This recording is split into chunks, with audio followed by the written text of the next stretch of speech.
G'day guys, got a another GP Extreme here. This one wasn't working. It hadn't been working for a number of years, and I just decided to go through it and see if I could get the thing going. What actually happened to this was that someone connected it to a 12-volt battery in reverse polarity, and it absolutely fried everything. But I gave it a go, and what a headache. I got it going. It took about 3 hours, but I got it going. But you can see on the board there, I basically had to put in so much more new chips. I'll move that out of the way. All those chips without white paint have been replaced.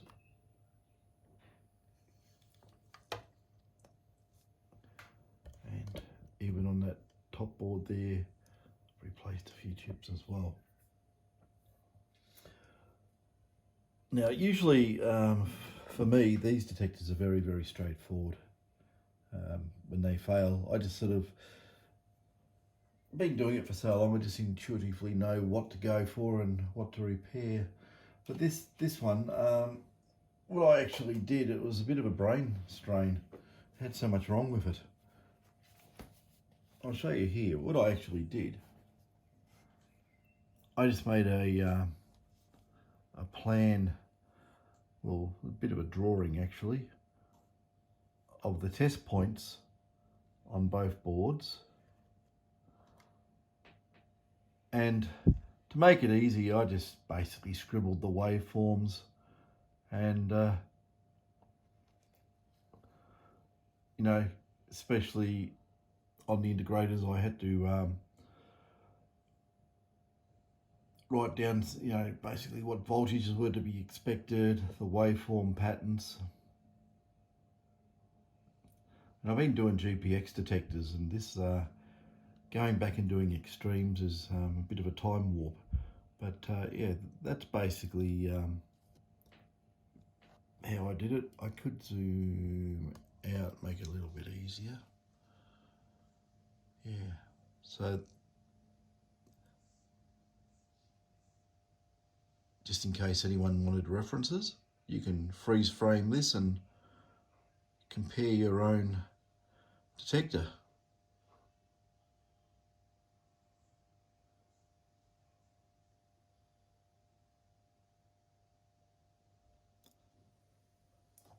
So just that, I didn't want to go, you know, go back and say, oh God, what was this? What was that? I just got a good one, made a table up, and you know, mapped the waveforms and just drew it up as per se. And I'll tell you what, it made fixing this a lot easier than normal, you know. So basically, first thing, this is the how it went. I'll zoom in a bit. I don't know if I can. I'm not a very good camera operator, or an iPhone operator, if you want to call it that. First of all, it kept taking this detector when I turned it on. First thing it did is blew this MOSFET up. This is a 200 volt rated P-channel MOSFET, and it just basically shorted it gate to drain, I think it was, gate to source. Anyway, it just shorted the gate out, and that was the end of that. So I had to replace these two driver transistors down here. I replaced those. The far one's an NPN, the closest one's PNP. They're just BC anythings. I don't know, I can't even remember what I put in there. It's very pedestrian. You can put anything in there, it'll work. That's got a feedback loop, you know, it'll compensate no matter what you put in there. But I think BC 817 and 548 or something, I can't remember. What else was done to this? Also had to replace the 4093 here. Oops, hang on. I haven't got this thing in the right spot. I'm looking at what I'm pointing at, not looking at the camera. The camera's sort of behind me, so yeah, 4093 here had to be replaced. There's a surface mount Zener here. I didn't have any, so I just stuck a Zener there, a normal one. So it'll never blow up in a million years. It's bulletproof. What else did we do? I had to replace the well, they are regulators, but they're actually capacitance multiplier setups for plus and minus 5 volts. It goes to supply the low noise part of the circuit and mainly the input stage of the AD797 op amps.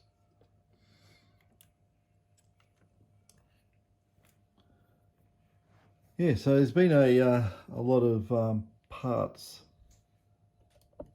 Oops, there we go again. Yeah, so anyway, we got it doing its bizzo, and I'm getting up here on the 4 channels, 4 pins there if you can see them, test pins, and I've got the operation running perfectly.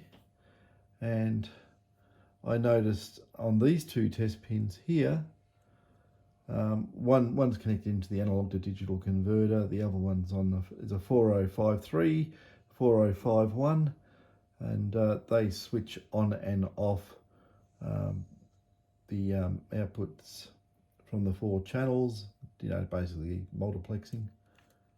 And this here is another can't remember off the top of my head what that chip is, but yeah, it basically gets chopped and comes out in these chips. What are these? LTC something, LTC 1067s, I think, from memory. That's your analog to digital converter. I think these are only from memory. I think they're 12-bit A to D there. Associated stuff. Anyway, what actually happened is that me being, saying, oh, okay, look, we got this going, we got that going. I checked the rails, the power rails, on the 4051 and the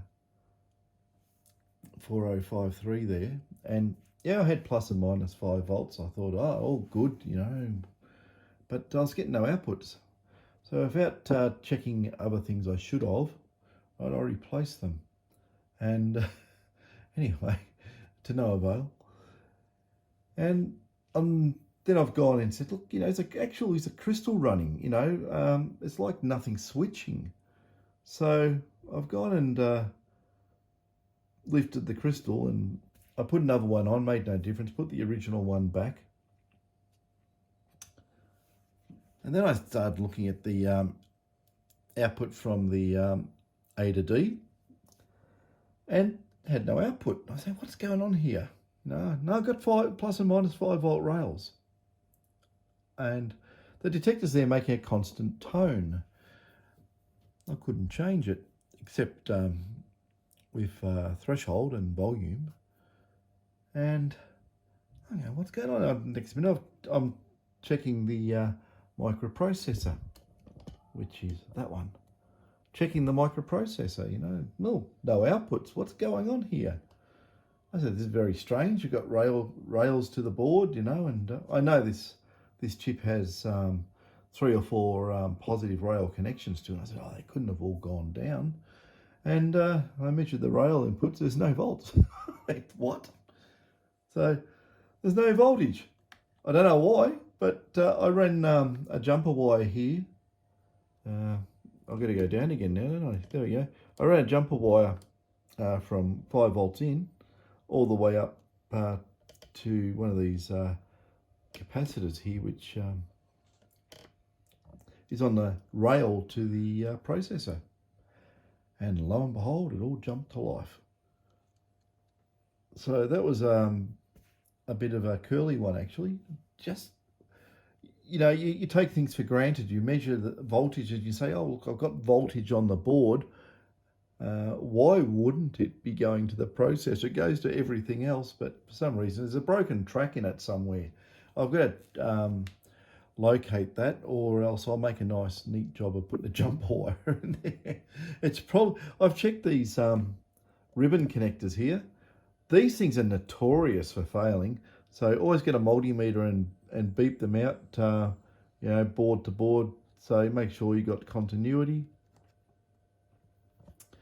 And yeah, anyway, this thing works. It's really good. But after blowing up, I think I blew up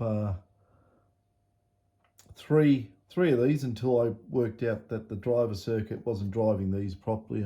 Anyway, curly, convoluted, horrible repair. I don't ever want to have a detector that someone's reverse polarity to the degree that has been done to this one. Interesting fact, very interesting fact. When I had it all hooked up, it was making this very, very choppy, chirpy noise. And I go, there's something wrong somewhere. And it was like a staccato type threshold chopping in and out. It was completely usable, but with this funny noise. And I'm going around and, hitting ICs that haven't been replaced with freeze spray, heating them up with a hot air gun, doing all sorts of things. And it's because a lot of the signals in this are so low level, the slightest little thing can make noise, and it's really, really hard to detect, especially if it's in the nanovolt range and it's being amplified upwards. Yeah, as a noise component, I don't mean a signal component, but just noise on the signal. And it can get a bit perplexing, but this is quite interesting. It had the toroidal inductor on the LC oscillator, which lives here normally.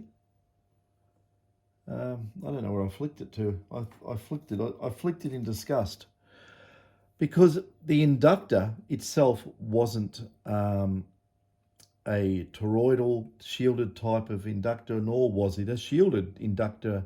There are specific shielded inductors. It's something built on something a bit smaller than that. And what actually happened is that I don't know why I did it, right? But I actually got this, and I was just going, where's this noise coming from? And occasionally I found that if you actually get a ferrite, try again, ferrite toroid of a practical size for what you're doing, sometimes you just put it on componentry and the noise goes away. You can circumvent radiated noise, especially off microprocessors, even off A to Ds, anything with switching, any hard switching.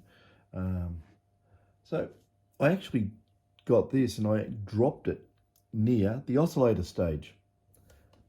The noise went away. And I thought, my God, that's really strange. What's going on there?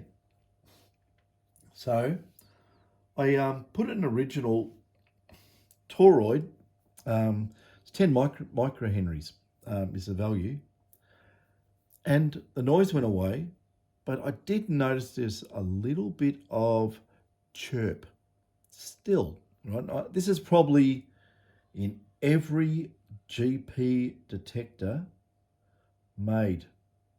I'm not sure, but I'm starting to lean towards where's the noise coming from, because I know for a fact these Minelab detectors internally generate noise. You can take the coil off, you can put, dummy load and trick the thing into running and whatever else, and you can detect noise. There's noise in the circuit. So, been drinking a bit of Coke and getting sugarized. So what I actually did to prove a point is that there's some ferrites you can get, which happens to be that thing there. I'll zoom in on it. I've got this thing in a stand. It's really hard to do, so I have to muck around and do that. That thing there, oh dear me. It's called a pot core, and it's a shielded core. You can, it's got a little bobbin inside. You wind your wire on and you stick it together, and you'll get, you know, whatever inductance per turns of wire you have on it. So a little bit of trial and error, or you can go and do it by formula, which it's never right anyway, because there's always, you know, plus or minus factors. So I wound some, what do they call that stuff? It's like a, God, here it is here. It's not, I just use this wire, wrapping wire. Oh, there you go. It has a particular name. What do they call it? I can't remember the name of the stuff. But yeah, it's just a single strand. It's probably about 0.2 of a mil, 0.25. And I wound the bobbin and, you know, left a little bit of extra wire on it so I can wind some more turns or take turns off as whatever I needed to do. Stuck it on the inductance meter and basically put on about 11 turns or something. It gave me 10 microhenries. So these things are completely shielded. That's just the way it is. And I soldered it onto the place where the other one is. And lo and behold, guess what? The noise went down again, right? So toroidal inductors aren't as closed field, or they don't, how would I say this? These things, oh, there it is. That's a big one actually. It's not meant to be that big. That's for more power. But small ones, just do the job nicely. They're meant to enclose the magnetic field, all right? Electromagnetic field's all trapped around the toroidal ring. It's not meant to radiate. Obviously it does. And by putting this fully enclosed pot core there, the noise went down. So this could be a good little upgrade to anybody who's got a GP or a GPX or whatever, anything using thing. But anyway, I've got a few of these things here. These, I think this is these cores. Or did I just throw that in there on top of this container? I don't know. I haven't looked at this stuff for years. But,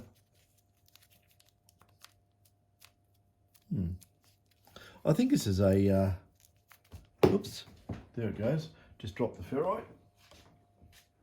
Lucky it was wrapped up and lucky it hit the carpet.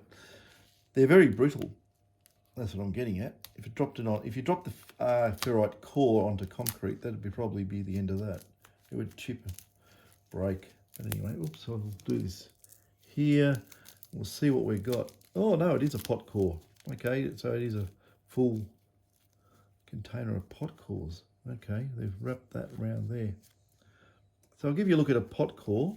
You know, when I get this thing unpacked, I might have to zoom out with the camera a bit, otherwise it's going to be massively huge and blurry and you won't have any idea what I'm doing. So that's the bobbin. Basically started winding in one of these little grooves and round and round and round, and you take your wire out the other groove on the other side. These are the ferrite parts. You see the way it's designed.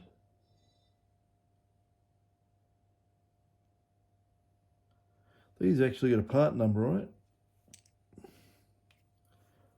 And I know it's very high permeability. Can't remember off the top of my head. Might be 1800, 2000, something like that. I mean, that basically, the higher the number means the less turns you have to do to get a given inductance. Okay. So anyway, you wind your winding on that. You stick that there. Oopsies. I'll show you a few tricks with these anyway. So anyway, what you do, you end up with a structure that looks like this, okay? Doesn't have to be like that. They can go like that if you want. It makes no damn difference. It's got a hole through it. You can use a nylon nut and bolt to clamp it together. But to adjust, look, this one's got a chip on it too. Maybe I got sent some seconds. Won't make any difference.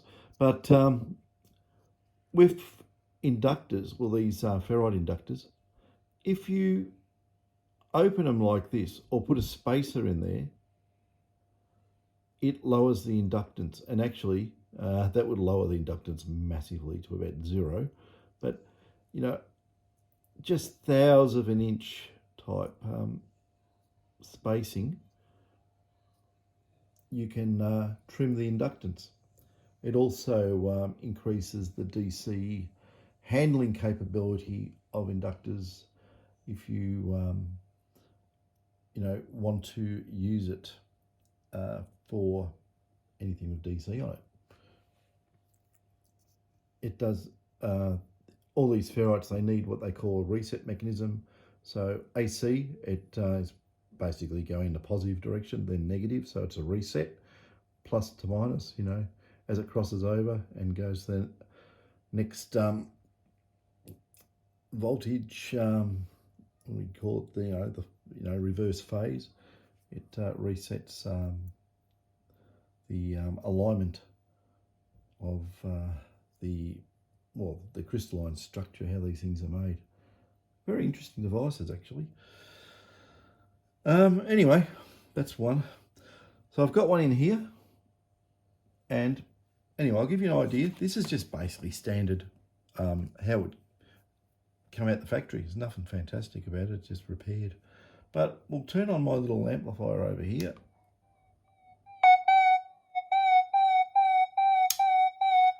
Oh dear, I turned the amplifier off and left the detector on. It's flattened my battery. Damn. Hang on. Let's see how flat it is. It might come up. No. Damn. That's the flat. Oh, that proves the flat battery warning is working on this detector. Okay.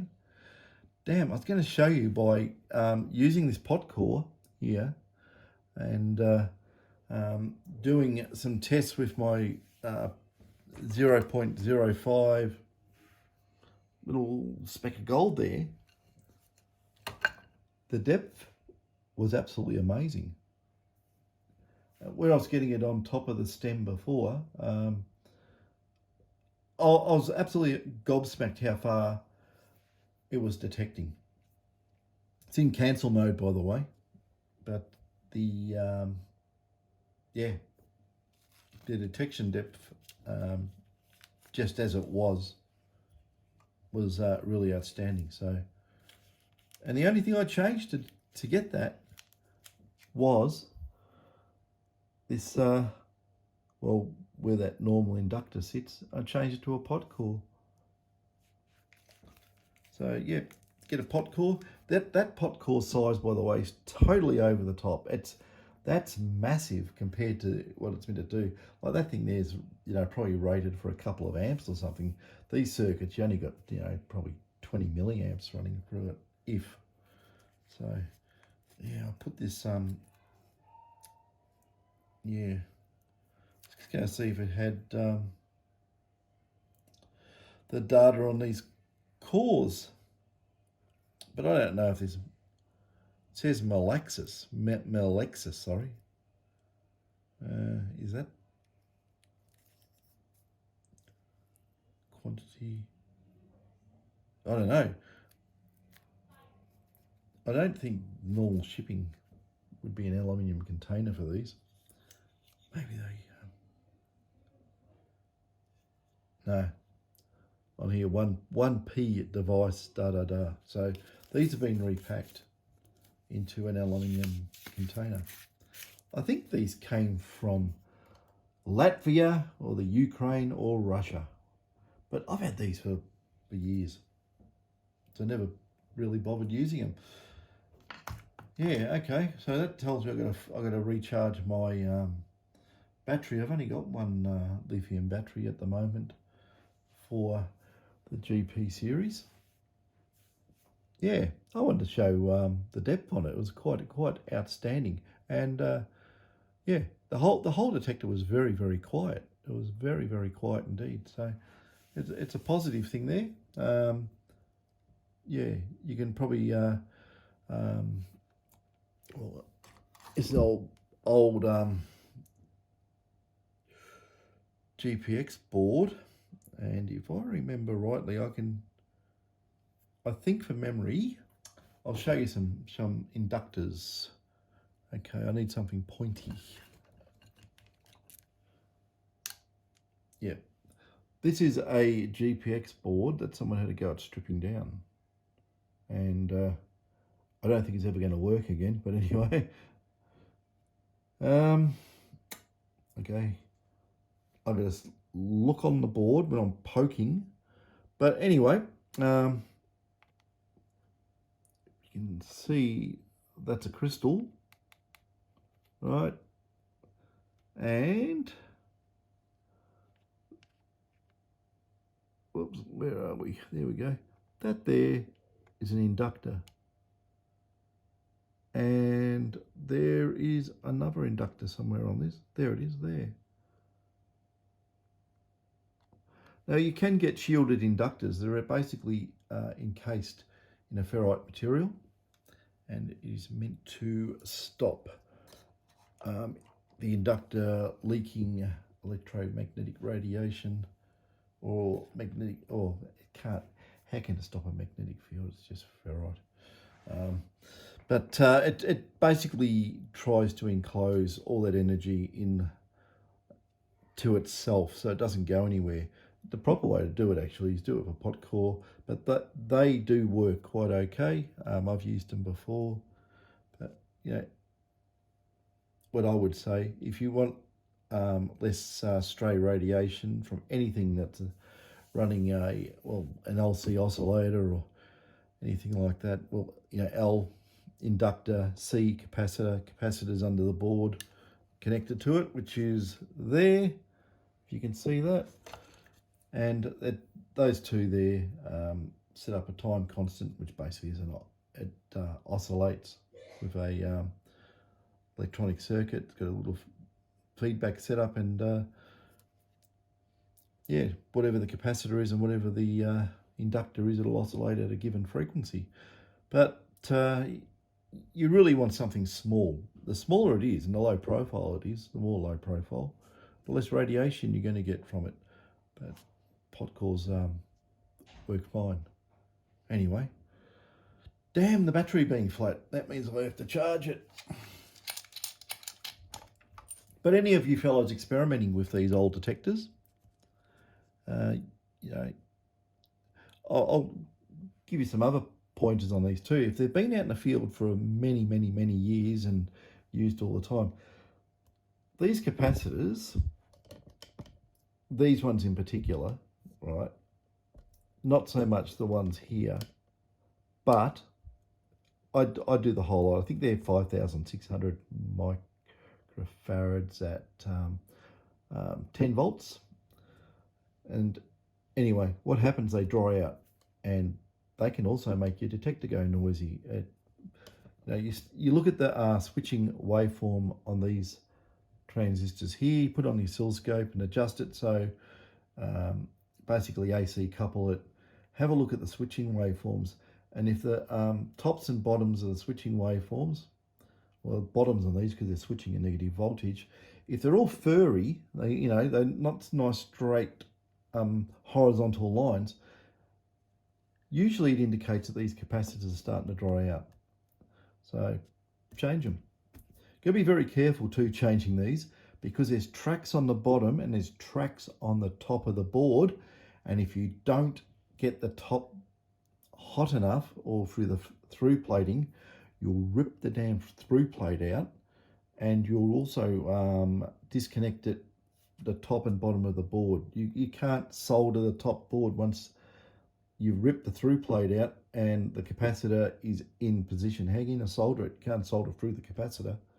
So be very, very careful if you're replacing any of these things. Don't just go gung-ho and heat it up and rip it out. literally, if you take away all the glue and you have a look at the legs underneath the board, hold the board upside down and apply plenty of heat on the legs and let the thing drop out by itself. If it drops out by itself, you won't lose the through plating from the top to the bottom of the board. It's very, very critical, because otherwise your detector won't work. So that dries out a little bit. These two here, these things get absolutely thumped with current for the transmit stage. They dry out. I don't think these things would last more than 2,000 hours of use in reality. And if you actually feel them, they get hot. And heat kills capacitors. Capacitors, these ones, electrolytics, have a oil type dielectric inside them, and it's got a rubber bung on the bottom, and it leaks out, gases out over time. And some of the boards you can see around the capacitors, they go a little bit yellow. Looks like a nicotine stain. And that means that they're been gassing out. Not always, but it does give a telltale. And yeah, waffle. Yeah, that's it. So damn, I'll recharge my battery and I'll do another video later on. I'll put some more content about something else in there. And yeah, and in the meantime, I'm going to find out where that goes and where it's broken going there. So I'll have to go and pity it's all buried in white paint, but it's just what it is. Okay, catch us, guys.